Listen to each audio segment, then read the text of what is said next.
बिस्मिल्लाहिर्रहमानिर्रहीम रब्बि इश्रह ली सदरी व यस्सिर ली अमरी वहलुल उक़दतम मिन लिसानी यफ़क़हू क़ौली। डियर स्टूडेंट्स, हमने क्लासिफिकेशन ऑफ बोन्स शुरू किए थे जो कि आज अल्लाह के फजल से कंप्लीट हुए हैं। आज हम बात करेंगे gross structure of long bone. एक लॉन्ग बोन का ग्रॉस स्ट्रक्चर स्टडी करेंगे, मतलब ये कि हम नेकेड आई से इसके एग्जामिनेशन करेंगे। अपनी आंखों से जब लॉन्ग बोन को हम देखेंगे तो हमें इसमें कौन कौन से फीचर नज़र आएंगे। देखें, एक लॉन्ग बोन में हमने बात की थी कि 2 एंड होते हैं, ठीक है, 2 एंड, और इसके साथ साथ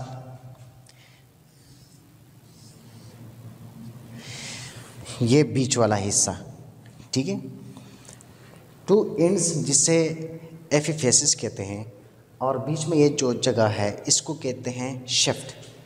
हमने एक लॉन्ग बोन को उठाया, आंखों से उसको देखा तो इसमें हमें क्या क्या नज़र आया? 2 एंड्स जिसे एफिफेसिस कहते हैं और एक दरमियानी हिस्सा जिसे शेफ्ट कहते हैं, ठीक है। पहले हम बात करते हैं कि ये शेफ्ट क्या है, इसमें कौन कौन से फीचर हैं, इसमें क्या क्या होते हैं, इसका काम क्या होता है, ठीक है। शिफ्ट के बाद फिर बात करते हैं 2 एंड्स पे, ठीक है, एफिफेसिस पे बात करते हैं। जब हम बोन का ग्रॉस स्ट्रक्चर देखते हैं तो बोन में हमें 2 एंडिंग पॉइंट जिसे एफिफेसिस कहते हैं और एक दरमियानी हिस्सा जिसे शेफ्ट कहते हैं, ठीक है, ये नज़र आता है। अब देखते हैं कि शेफ्ट में कौन कौन से फीचर हैं, कौन कौन से पार्ट्स हैं, या इसका फंक्शन क्या है, ये किस चीज़ से बना है। देखें, शेफ्ट composed of periosteum, cortex and medullary cavity। एक शेफ्ट बना होता है 3 हिस्सों से, ठीक है, जैसा कि पेरियास्टियम है, कॉर्टेक्स है, मेडुलरी कैविटी है। ये जो सबसे आउटर लेयर है, ठीक है, ये एक मेम्ब्रेन दिया हुआ है, ये एक सख्त दीवार जो है इसको कहते हैं पेरियास्टियम, ठीक है। इसके नीचे जो ये खाली जगह मैंने छोड़ा है इसको कहते हैं कॉर्टेक्स या कॉम्पैक्ट बोन, ठीक है। सबसे इंटरनली जो एरिया है इसको कहते हैं मेडुलरी कैविटी। पहले हम जानेंगे कि पेरियास्टियम क्या है, इसके बाद कॉर्टेक्स क्या है, फिर जानेंगे कि मेडुलरी कैविटी क्या होती है, ठीक है। तो लेक्चर को तवज्जो से सुने। अच्छा, ये पेरियास्टियम जो है शेफ्ट का फर्स्ट पार्ट क्या है? पेरियास्टियम। पेरियास्टियम क्या है? It is a thick fibrous membrane. ये एक मोटा लेयर है, फाइब्रस मेम्ब्रेन है, ठीक है। ये देखें, ये जो सबसे आउटर कवरिंग है ये क्या है? ये पेरियास्टियम है, ये फाइब्रस मेम्ब्रेन है, थिक फाइब्रस मेम्ब्रेन है, जो कि आपके बोन को क्या करता है? डांप लेता है, कवर करता है, which cover the outer surface of the bone, ठीक है। इसके बाद देखें, it's made up of an outer fibrous layer and cellular layer inside. ये बाहर से बना है किस चीज़ से? फाइब्रस लेयर से, जबकि इंटरनली इनसाइड ये बना है सेलुलर लेयर से। सेलुलर लेयर से बना है तो इसका मतलब ये है कि ये नेचर में, ये फितरती तौर में ये क्या है? ये नेचर में ऑस्टियोजेनिक है। ऑस्टियोजेनिक इन नेचर मतलब यहाँ पे ऑस्टियोजेनेसिस होती है, बोन के सेल्स बनते हैं, ठीक है।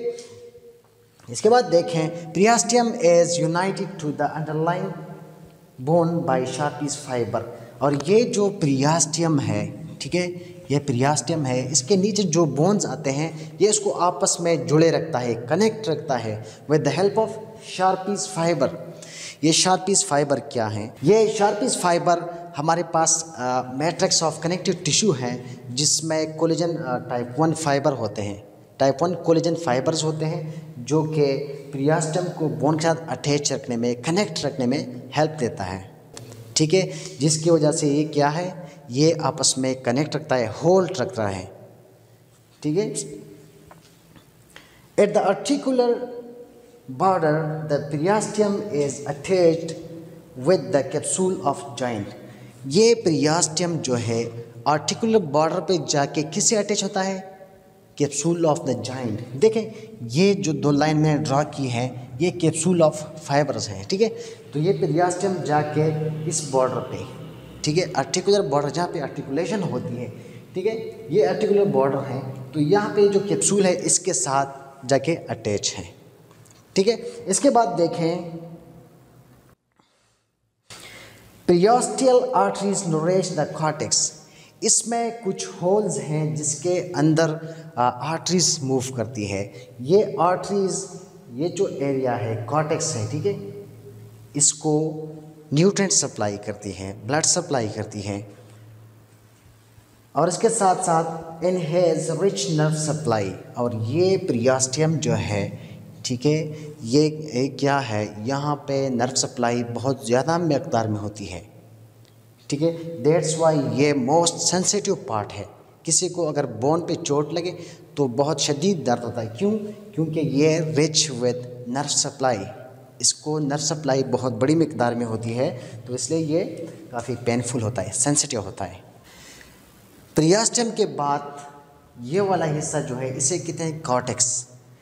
Cortex is made up of compact bone. ये किससे से बना है? कॉम्पैक्ट बोन से। कॉम्पैक्ट बोन हमने पढ़ा था कि ये सख्त एरिया होती है, लाइक आइवरी, जिस तरह के हाथी के दांत सख्त होते हैं इस तरह, लेकिन ये हाईली पोरस है, इसमें सुराख हैं, होल्स हैं। ठीक है, इसके मुतालिक अगर आपने स्टडी करना है तो आप पिछला लेक्चर देख सकते हैं। ठीक है, ये क्या करता है? Which give strength to the withstand all possible mechanical strain.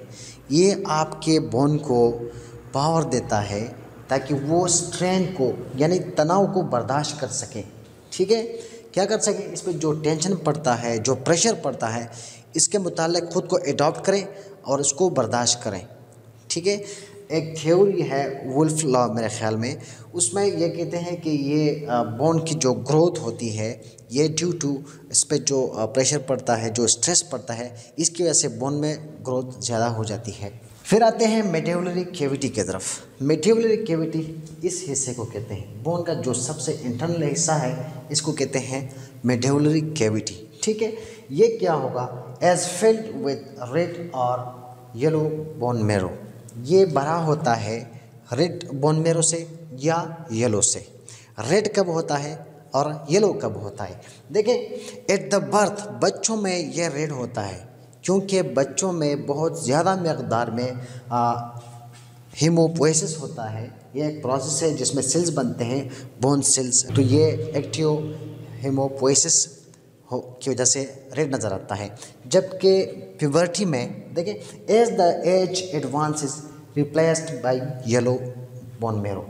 वक्त के साथ साथ ये कन्वर्ट हो जाता है, इसमें एट्रोफीज आ जाती है, इसमें कमी आ जाती है। रेड बोन मैरो में क्या आ जाती है? कमी, एट्रोफीज। ठीक है, और ये तब्दील हो जाता है, कन्वर्ट हो जाता है येलो बोन मैरो में। येलो इसलिए दिखता है कि वहाँ फैटी मटेरियल्स आते हैं, जिसकी वजह से ये येलो दिखता है। ठीक है, और फिर देखें स्टर्नम में, स्टर्नम जो रिब खैज में जो स्टर्नम है बीच में, ठीक है, स्टर्नम में, एलियक क्रेस्ट में, वर्टिब्रा में और स्कल बोन्स में थ्रू आउट द लाइफ ये बोन मैरो जो होता है रेड रहता है। ठीक है, विदाउट एक्टिव हीमोपोएसिस। शेफ्ट के बाद अब बात करते हैं 2 एंड्स पे। ये वाला जो हिस्सा है इसको कहते हैं एपिफेसिस।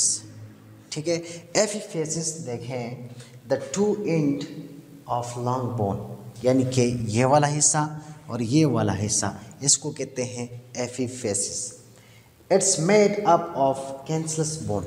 ये कैंसलस बोन से बना होता है। हमने कैंसलस बोन पे काफ़ी डिटेल से पढ़ा था, आप पिछले लेक्चर में देख सकते हैं। मतलब स्पंजी बोन से ये क्या है? ये बना है। ये एपिफेसिस कैंसलस बोन से बना है, जो कि लॉन्ग बोन का 2 एंड्स होता है। ठीक है, कवर्ड विद हाइलिन कार्टिलेज, और इसको एक कार्टिलेज ने कवर किया हुआ है। ठीक है, ये इसके ऊपर एक कार्टिलेज इस तरह गई है और यहाँ पे उसको कहते हैं हाइलिन कार्टिलेज। उम्मीद करता हूँ लेक्चर आपको समझ आया होगा। नेक्स्ट लेक्चर में फिर मिलते हैं। अल्लाह हाफिज़।